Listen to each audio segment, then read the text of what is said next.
दोस्तों आज की इस वीडियो में हम उन केंद्रीय कर्मचारियों को देखेंगे जिनका बाकी केंद्रीय कर्मचारियों के बजाय एक इंक्रीमेंट एक्स्ट्रा मिलेगा। दोस्तों इंक्रीमेंट का मतलब वर्टिकली पे मैट्रिक्स में वर्टिकली डाउन जाने वाले इंक्रीमेंट की बात कर रहा हूं मैं, प्रमोशन वाले इंक्रीमेंट की बात नहीं कर रहा। तो उन केंद्रीय कर्मचारियों को चलिए देख लेते हैं कौन कौन से वे केंद्रीय कर्मचारी हैं जिनको बाकी की बजाय एक इंक्रीमेंट एक्स्ट्रा मिलने वाला है 1 जनवरी 2016 से। दोस्तों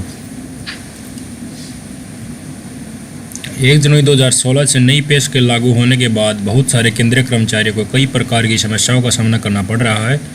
ऐसे ही एक समस्या है जो एक ही ग्रेड पे के अलग अलग बेसिक पे वाले केंद्रीय कर्मचारियों को जिसका सामना करना पड़ रहा है।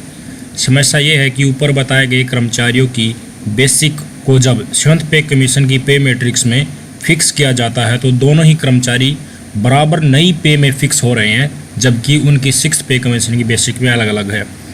दोस्तों मसला ये है कि मान लीजिए कोई भी 2 केंद्रीय कर्मचारी हैं, उन दोनों की ग्रेड पे सेम है और उनकी बेसिक पे एक की कम है एक की ज़्यादा है, पर जब उनको 7th पे कमीशन की पे मैट्रिक्स में फिक्स किया जाता है 2.57 वाला फिटमेंट फॉर्मूला लगा के, तो दोनों के दोनों ही एक ही पे में आ जाते हैं।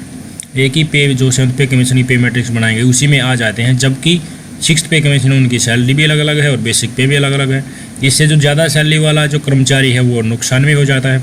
तो इसी के लेकर केंद्र सरकार के पास जो department of personal and training DOPT है उसके पास काफ़ी शिकायतें गई। उन शिकायतों का समाधान उन्होंने किया है और वो किस प्रकार से किया है, एक इंक्रीमेंट ज़्यादा सैलरी वाले को एक्स्ट्रा दिया जाएगा कम सैलरी वाले की बजाय। तो दोस्तों उसको पहले जो फ़ायदा हो रहा था उससे भी ज़्यादा फ़ायदा इस पे कमीशन में उनको मिल जाएगा।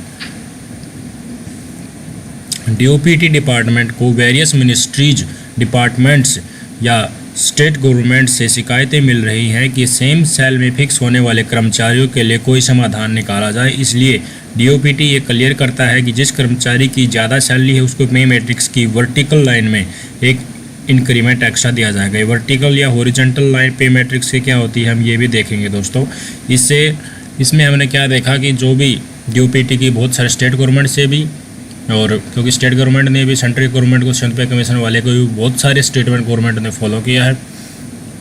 इसी प्रकार बहुत सारे डिपार्टमेंट से शिकायतें मिली और उनका समाधान DOPT ने निकाला। अपना एक लेटर जारी किया है 25 मई 2017 को, जिसमें उन्होंने क्लियर कहा है कि जो हायर सैलरी वाले और सेम ग्रेड पे वाले मैट्रिक्स में हैं उनको एक वर्टिकल लाइन में इंक्रीमेंट एक्स्ट्रा दिया जाएगा जो कम सैलरी वाले के बजाय। दोस्तों हम एक उदाहरण लेके देखते हैं। दोस्तों मान लीजिए कोई भी सेंट्रल गवर्नमेंट एम्प्लॉय हैं 2। पहले वाला जो सेंट्रल गवर्नमेंट एम्प्लॉय है दोस्तों उसकी ग्रेड पे और बेसिक पे मिलाकर 53,000 रुपये है 6th पे कमीशन की, और दूसरा जो सेंट्रल गवर्नमेंट एम्प्लॉय है उसकी ग्रेड पे और बेसिक पे मिलाकर 54,590 रुपये है, और दोनों के दोनों ये केंद्रीय कर्मचारी जो है ग्रेड पे 10,000 में पढ़ते हैं। तो इनको हम 7th पे कमीशन में फिक्स करते हैं। चलो देखते हैं, आप लोग को सबको लगभग पता ही होगा कि 7th पे कमीशन में कैसे फिक्स करते हैं। ये मैंने बताया बेसिक पे प्लस ग्रेड पे है। तो पहले जो केंद्रीय कर्मचारी के 53,000 रुपये है इसको 2.57 से मल्टीप्लाई कर देंगे और पे मैट्रिक्स में 10,000 वाली जो लाइन है उसमें इसके कोरस्पॉन्डिंग लेवल ढूंढ लेंगे तो वही रिवाइज पे आ जाएगी। तो पहले की देखते हैं जो 53,000 वाला इसको 2.57 से मल्टीप्लाई कर देंगे तो 1,36,210 रुपये आ गया। तो ऐसे ही दूसरा जो मेंबर है दोस्तों उसकी 54,590 रुपये है बेसिक प्लस ग्रेड पे, तो इसको भी 2.57 से मल्टीप्लाई कर देंगे, कितना आ गया 1,40,296 रुपये। तो ये देखिए दोस्तों इसकी 54,590 रुपये थी पहले और इसकी 53,000 रुपये थी, यानी कि इस कर्मचारी की इससे लगभग 1,500 रुपये सैलरी ज़्यादा है। दोस्तों अब जब इन दोनों कर्मचारियों को 7th पे कमीशन में फिक्स करते हैं हम बार बार, पहले वाले को देखिए, जब इन दोनों को फिक्स किया गया इस पे को 1,36,210 को भी और 1,40,296 को भी दोनों को फिक्स कराया गया। तो दोनों फर्स्ट जो सेल है लेवल 14 की, चलिए मैं आपको पे मैट्रिक्स दिखा देता हूँ। ये दोस्तों वो 10,000 वाली लाइन, जो 10,000 वाली लाइन है, तो इसमें देखिए दोस्तों आप जो ऊपर है ये 1,44,200 रुपये वाली है, इसी में फ़िक्स होगा क्योंकि इससे कम ही पड़ रहा है दोनों का 2.5 से मल्टीप्लाई करने के बाद। एक का 1,40,000 है और दूसरे का 1,36,000 है। तो 1,40,000 वाले का आप देख सकते हैं दोस्तों, और 1,36,000 वाले का, दोनों का 1,14,200 से कम पड़ता है। तो दोनों के लिए नया पे लेवल कितना हो जाएगा, जो लेवल 14 और 10,000 ग्रेड पे वाला है, ये हो जाएगा दोस्तों 1,14,200।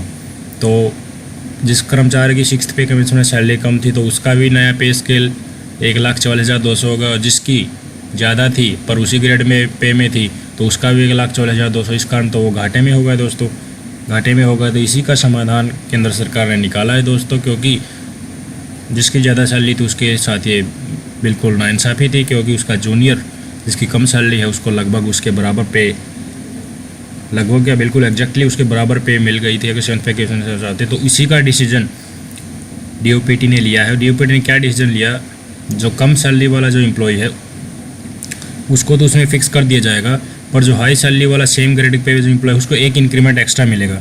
एक इंक्रीमेंट एक्स्ट्रा का मतलब जो दोस्तों, ये जो लेवल 14 और 10,000 की पे मैट्रिक्स वाला है, इसमें एक इंक्रीमेंट एक्स्ट्रा हम देखते हैं जो 1,44,200 से नीचे है, 1,48,500 वाला जो हाई सैलरी वाला एम्प्लॉय है उसको मिलेगा, यानी कि एक इंक्रीमेंट इस प्रकार से एक्स्ट्रा मिलेगा। और जो कम सैलरी वाला है उसको 1,44,200 ही मिलेगा और इसको 1,44,500 मिलेगा। तो इसके ऊपर दोस्तों DA भी लगेगा, जिससे इस कर्मचारी को जिसकी 6th पे कमीशन में ज़्यादा सैलरी थी तो 7th पे कमीशन के हिसाब से भी इसकी ज़्यादा सैलरी हो जाएगी। अब इसको भी लगेगा कि फ़िलहाल उसके साथ कोई नाइंसाफ़ी नहीं हो रही है, और ज़्यादा सैलरी थी 6th पे कमीशन में और 7th पे कमीशन फिक्स करने के बाद भी दोस्तों ज़्यादा सैलरी। तो इस वीडियो में हमने देखा कि दोस्तों ये एक ही ग्रेड पे में लगभग 6th पे कमीशन में लगभग बराबर सैलरी वाले में जो ये इशू आ रहा था, उसमें थोड़ी सी भी ज़्यादा सैलरी जिस कर्मचारी की हो जाएगी दूसरे कंपेरिजन में, तो उसको एक इंक्रीमेंट दोस्तों एक्स्ट्रा मिलेगा। अगर आपके साथ भी ये इशू है तो अगर ये हायर अथॉरिटी की नज़र में नहीं है तो आप इसकी कंप्लेन कीजिए। आप भी एक हायर इंक्रीमेंट के लिए अप्लीकेबल है, तो प्लीज़ अपनी कंप्लेन को, शिकायत को फॉरवर्ड कीजिए, ताकि आपको भी एक एक्स्ट्रा इंक्रीमेंट मिल सके और 1 जनवरी 2016 से उसका एरियर भी मिल सके। दोस्तों कुछ डाउट है तो प्लीज़ कमेंट बॉक्स में बताइए इसके बारे में। तो आज के वीडियो में बस इतना ही। अगर आपको ये अच्छा लगा तो प्लीज़ सब्सक्राइब कीजिए, शेयर कीजिए और लाइक कीजिए दोस्तों। Thank you very much for watching this video.